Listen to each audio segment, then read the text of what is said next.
Train থেকে নেমে আমি না হাসছিলাম, বলছে আমি জানি আমি কোথায় এসেছি, কিন্তু আদৌ আমি জানি না যে আমি কোথায় এসেছি। আমাকে বলছে আইডিয়া করো কোন জায়গা হতে পারে, কিন্তু আমি তো আইডিয়া করতেই পারছি না। ভাবছিলাম কোনো পার্ক আর নয়তো চিড়িয়াখানা হবে। তারপর দেখছি এটা তো সেই জায়গা যেটা আমি ফোনে দেখতাম। আমি জানি না এটার নাম কি, তবে সামনে থেকে দেখার আমার খুব ইচ্ছা ছিল। না বলে যে আমাকে সেই জায়গাতে নিয়ে আসবে আমি তো ভাবতেই পারি। এই দেশের ছাড়াও অন্যান্য বিদেশিরা তাদের গার্ড নিয়ে পুরো জায়গাটা বেশ ভালোভাবে দেখছে। আমি সেই কাল রাত থেকে এই জায়গা রাতে একটুও ঘুমোতে পারিনি। আর আজ এত সুন্দর একটা জায়গায় আসবো এমন কোনো প্রস্তুতি ছিল না। প্ল্যান ছাড়া সিদ্ধান্তগুলোই কিন্তু একটু বেশি মজার হয়। তারপরে এই যে জলের মধ্যে এটা দেখছিলাম, এটা দেখতে না অনেকটা এলিয়েন টাইপসের মুভিগুলোতে দেখা যায় না, সেরকমই লাগছে অনেকটা, বেশ স্টাইলিশড। আর এই পাশের ভিউটা তো জাস্ট মানে বলার বাইরে। সামনে থেকে তো অসাধারণ লাগছিল, জানি না ফোনের মধ্যে কার কতটা ভালো লাগবে, কিন্তু সামনে থেকে দেখে মন ভরার মতন না। আমি অনেক দূর থেকে দেখতে পাচ্ছিলাম এই ব্রিজটা, ট্রেন থেকেই দেখা যাচ্ছিল। এই ব্রিজটার ওপর দিয়ে গাড়ি যাওয়ার রাস্তা রয়েছে আর ভেতর দিয়ে রয়েছে ট্রেন যাওয়ার রাস্তা। আমরা ওইখান দিয়েই এসেছি। আর এই জলে ছিল এত পরিমাণে মাছ, আমি তো প্রথমে বুঝতেই পারিনি, মনে করলাম যে পাথর। তারপরে ভালোভাবে দেখলাম যে ওখানে মাছ, ওইগুলো বেশ লাফালাফি করছে। আমি যেদিন জাপানে আসি ফ্লাইটে করে, ওপর থেকে দেখছিলাম এই ব্রিজটা, তখন রাত ছিল এখানে আর এই ব্রিজে লাইট ছিল। লাইটিং এর জন্য স্পষ্ট বোঝা যাচ্ছিল এই ব্রিজের ডিজাইনটা আর এই সমস্ত বিল্ডিং গুলো স্পষ্ট, সমস্ত কিছু আমার বুঝতে পারছি। এখন তো আমি বলছিলাম যে আমি সেদিন ওপর থেকে দেখছিলাম এই ব্রিজটা, মনে হচ্ছিল মানে নিচেরটা বেশ সুন্দর লাগছিল। আর আজ আমি সেখানে ঘুরতে এসেছি। এই যে যারা টুরিস্ট এসছে ঘুরতে, তারা টিকিট কেটে এখানে যাচ্ছে এইটাতে করে। এটা জানি না এটা কি বলে, বোট, শিপ, চাই না কি যা হয় হবে কিছু একটা, এটাতে করে যাচ্ছে। ওদেরকে পুরো নদীটা আর কি আধ ঘন্টা মতন কি 1 ঘন্টা মতন ঘুরিয়ে আনবে।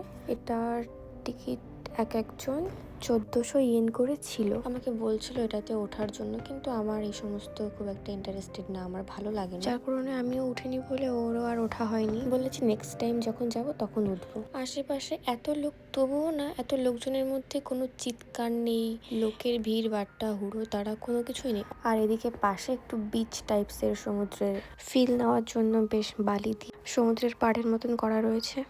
আর বাচ্চারা তো ওখানে বেশ লাফালাফি করছিল। আমরা আর ওদিকে যাইনি, এদিক দিয়েই আমরা ঘুরে টুরে চলে এসেছি। অ্যাকচুয়ালি আজ আমার ইচ্ছা থাকলেও না উপায় নেই, কারণ কি আমি কাল রাতে ঘুমোইনি বলে আজ শরীরটা এত খারাপ লাগছে দিনের বেলায় যে ঘর থেকে এত দূরে আসবো, ঘর থেকে যে খুব দূরে সেটাও না, আবার যে ভীষণ কাছে তাও না, ওই 1 থেকে 1.5 ঘন্টা মতন, তবু অনেকটা লং টাইম হয়ে গেছে। আর এদিকে তো আমার এত ঘুম পাচ্ছিল, মানে আমি ঘুরতে এসেও আমি ঘুমোচ্ছি, আমার এত ঘুম পাচ্ছে। দুটো মানুষ কেমন আলাদা হতে পারে। আমি এত ছবি তুলি আর এই যে আমার পাশের জন, ইনি ছবি তুলবে না তো তুলবেই না, তাকাবেই না।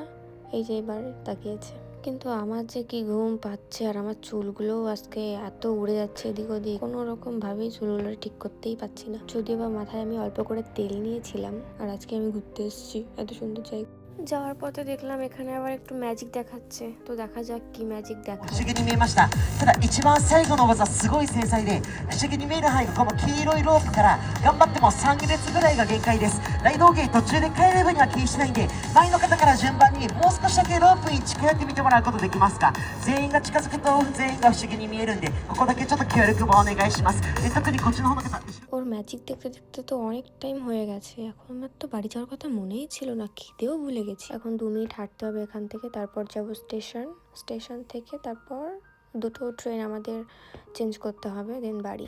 তখন তো দেখলাম নিচ থেকে ব্রিজটা কত সুন্দর লাগছে, ব্রিজ থেকে নদীটা কেমন লাগছে তোমরাই বলো কমেন্টে। আমি এমন ভিউ আগে কখনো সামনে থেকে তো দেখিনি, ফোনের সিনেমাতে, ফোনে, টিভিতে দেখেছি, অরিজিনালি সামনে থেকে ফিল করা সত্যি আমার তো প্রথমবার। আর ওদিকে আমার এত ঘুম পাচ্ছে, যার জন্য দেখো আমাকে দাঁড় করিয়ে রেখেছে, বসতেই দেয়নি, বসলেই আমি ঘুমোচ্ছি, দাঁড়িয়েও আমি ঘুমোচ্ছি। তারপরে না পেরে লাস্টে আমাকে বসিয়ে দিয়েছে যে বসে বসে ঘুমাই। আসার সময় একটা ট্রেন চেঞ্জ করে চলে এসেছি, দুটো চেঞ্জ করতে হয়নি। তারপর বাড়ি এসে তো ঘুমিয়ে পড়েছিলাম। বাড়ি আসতে আসতে 6:30 7টা বেজে গেছিলো, তখন ঘুমিয়েছিলাম আর উঠেছিলাম 12টার দিকে।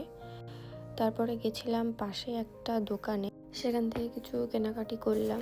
তো বাজার করে বাড়িতে এসে রান্না করে খেয়ে ঘুমোতে ঘুমোতে আমাদের সেই সকাল 7টা।